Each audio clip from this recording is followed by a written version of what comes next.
Hey everybody, welcome to another CS302 assignment, and for this one, the theme is going to be sorting. And we also have the pineapple under the sea as well, which I'm not sure what that has to do with sorting, but it's there, and you can use that as your motivation or make you feel happy while you are working on implementing this sorting or these two sorting algorithms. So for the assignment, you're going to have to use the linked list class implemented from assignment one, which hopefully you got that to work in assignment one. I think the only function you had to really, the only difficult one I believe was really the swap function. So of course, if you didn't get it to work in assignment one, you'll have to of course work on at assignment three or get that to work first. And of course, you can use those main files provided for you to test out your swap function.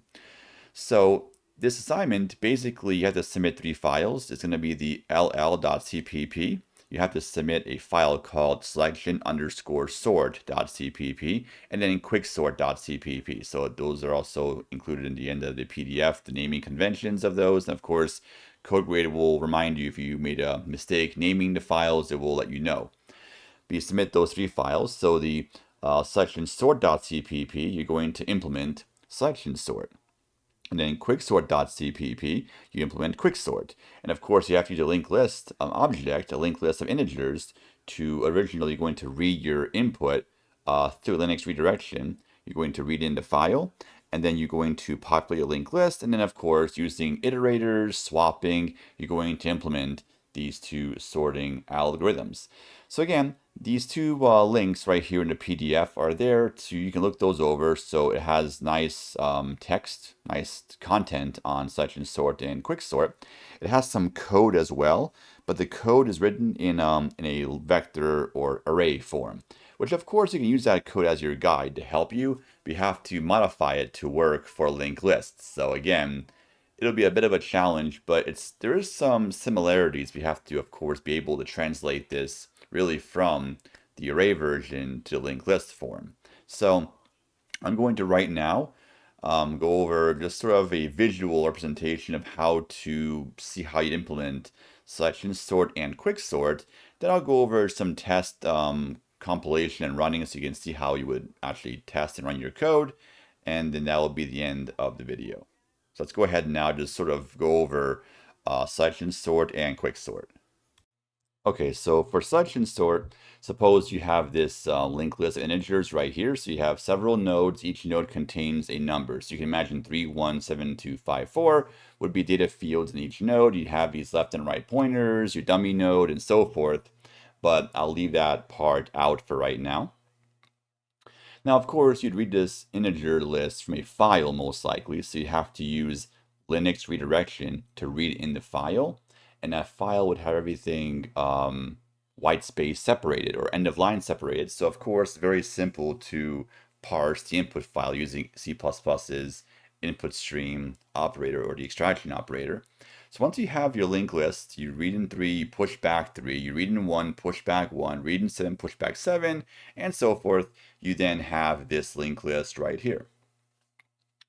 So now for selection sort, the way it works is there's two ways you can do it. So selection sort, you can find the smallest element of the array and then insert that to the front of your list. Or what you can do is look for the biggest element of your array and insert it to the back of your list. There's two ways you can do selection sort. I believe the Geeks for Geeks link given to you in the PDF does it the first way. It's going to just use the approach where you find the smallest element and insert that to the front of your list. So we'll go ahead and do that approach right here. So we're going to do a nice visual representation of how we're going to do a selection sort. So the first thing we'll do is we'll have this I iterator, which I would set. Now I'm going to do it like this for now. You'll see maybe what the benefit of this is. It's going to handle the weird edge case when you have your first iteration of your loop. So right now, here's how it's going to work. We're going to have this I iterator, and it will point to the node right before the head node. So how do you have iterator I point to that weird node? I mean, this would be your dummy node, right? That's always going to point right before the head node. So you want to make sure you set this I iterator to that dummy node, like this, for the very beginning. And then you're going to have possibly this running iterator j, which will be always assigned right after I. It's very simple to assign j after I because the next node after I would be the front node. And now I is going to just iterate through this list, and it will do a find min essentially. So initially we're going to set this maybe a separate k iterator. So k is going to be assigned to the smallest node, and currently 3 is your smallest node you've seen so far. Okay, and then next you're going to move j over to the right by just doing j++. You're going to compare star j with star k. Since star j is smaller, you're going to reassign k to point to this node. And then you're going to move j over to the right. Now you compare star j and star k. Since star j is not smaller, go to the next element. We do not adjust k in this case. Then we do star j and star k. Star j is not smaller. Move it over. So it's just j++ and move it over. Then star j, star k. We're going to compare. Star j is not smaller. Fantastic. We move j to the next node. Same idea. Star j, star k is not smaller. Then j now hits the dummy node. It wraps around, points to dummy, which means j went beyond the bounds. So we found that 1 was the smallest element of our array. So what we're going to have to do now is we're going to now increment I by 1. And we're going to swap these two nodes. So we're going to swap the 1 and the 3. And the purpose of this is now we put the smallest element at the beginning of the list. And now, for next iteration of the outer loop, we're going to now find the smallest element of this array left over. So I, anything that's going to be at index I, or iterator I, or to the left, is our sorted array. Everything after I is still in progress. So now we're going to reassign our j iterator to point right after I. And then same idea, since it's our first iteration, this is going to be our inner loop right here. We set our iterator k to point to that node, and we have to iterate through, and we set j over here. And of course, j is not less than k. And here, star j is smaller. We update, so now we set this iterator k to point to this node right here. And then, of course, we increment j again. It's not smaller. Increment j again. Not smaller. Then j wraps around and back to the beginning. And now what's going to happen? We increment I by 1.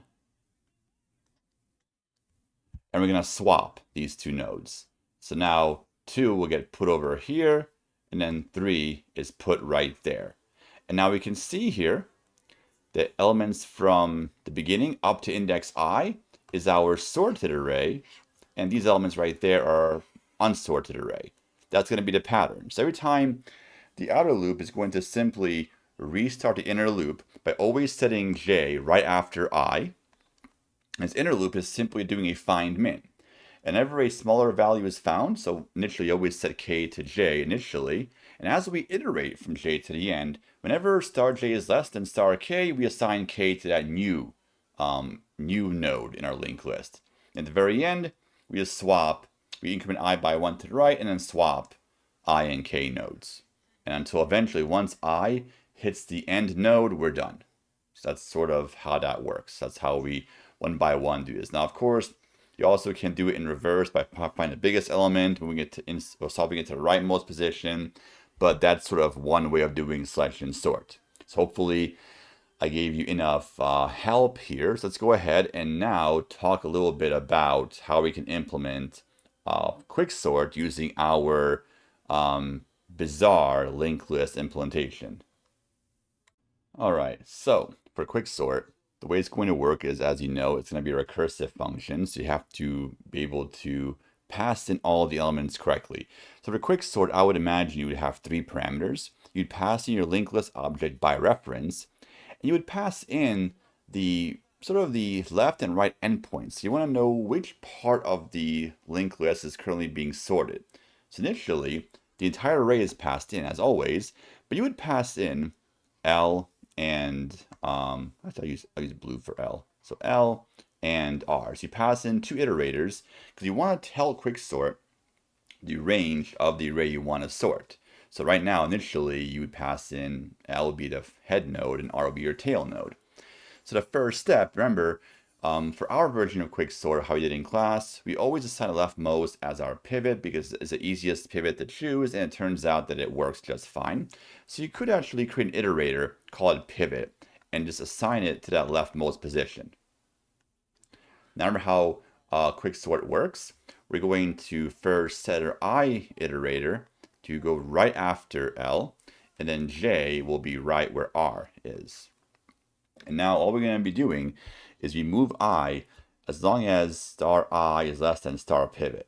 So right now, in this case right here, since star I is less than star pivot, we can move I to the right by 1, just using our regular Quicksort algorithm. Now same idea, we then check star J. Star J is larger than the pivot, so we can move J to the left by 1. Now in this case right here we check, so star I contains 7, not less than star pivot, so I can't move. But star J is larger than the pivot, so J can decrement by 1 to the left, like so. Now we get to this point right here, we do a star I can't move, and star J also can't move. Or sorry, I and J both can move because star I is not less than star pivot, and star J is not larger than star pivot. So remember how this works, you have to swap these two. So we have to call a swap function, pass in I and J, and it will swap these two nodes in your linked list. So I'll just kind of speed this up a little bit. So you can imagine that 2 would go here, and 7 would go right there at the end after we swap. And then we have to move I to the right by 1, and then J to the left by 1. And we can see here I and J crossed, so our partitioning is now done. Now the hard part is, with iterators, how do you know when iterators have crossed? Because, well, they're not indices of an array. You can't just compare, you can't say, oh, well, if star I less than star J, or sorry, I less than J doesn't work because these nodes are not really sequential. Now maybe we can visualize them like this, but in memory, these nodes are all over the place and they are really binded or glued together with those next and previous pointers.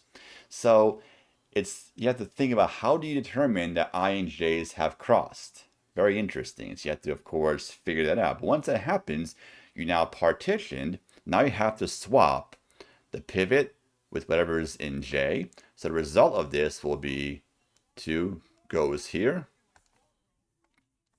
and then 3 goes right there. And as you mentioned, as you did this in class, when this happens, 3 is now finalized and sorted. So now we want to do, let's just poof these 2 iterators away for right now. We have this scenario. I'm going to recolor 2 and 7 so it's consistent again. So 2 is right there, 7 is right there. So as you can see, after we partition the list and we swap the pivot with J, the result is we have this list right here that will contain everything less than the pivot 3, and these elements right there larger.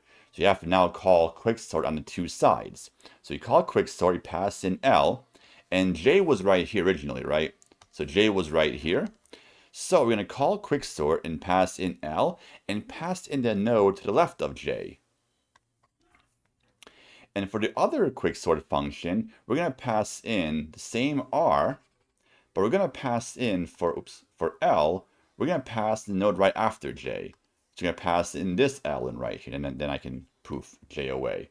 And now we have to recursively call Quicksort, pass in these iterators, so now each recursive function knows which range of the array it's currently working on, or not array, sorry, linked list is working on. And then of course, the same procedure happens, but now L and R, that range is a bit shrunk compared to the original range of L and R.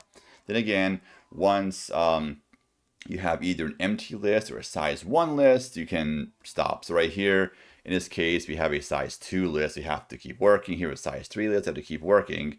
But that's the idea. So a few issues to worry about is, well, determining when I and J crossed. You have to know if it's a size 1 list. When you call the function recursively originally, if L equals R, it's a size 1 list. But also you gotta be careful. What if you're passing in a size 0 list? Sometimes when you do Quicksort, you pass it in where R is less than L. But again, you can't really just do R less than L like that because that's not going to help you in this case, because the addresses of these iterators are not sequential like an array in memory. So being able to handle those will be a little bit of a challenge. So again, the same exact quicksort implemented for you in class, but you're going to have to use this funky iterator approach and so forth to implement quicksort. So this will be a lot of fun. So selection sort was not a very hard one to implement, but quicksort is going to be a doozy to implement. It just, for some reason, it's not that complicated. It's all magic and recursion, but for some reason, the quicksort has so many edge cases I can't even think of how many other ones there possibly could come up. I mean, I was able to avoid a few edge cases here and there, but I'm sure with everybody having their own approach to this, there'll probably be a different edge case for everybody. So it's definitely going to be a fun one to implement.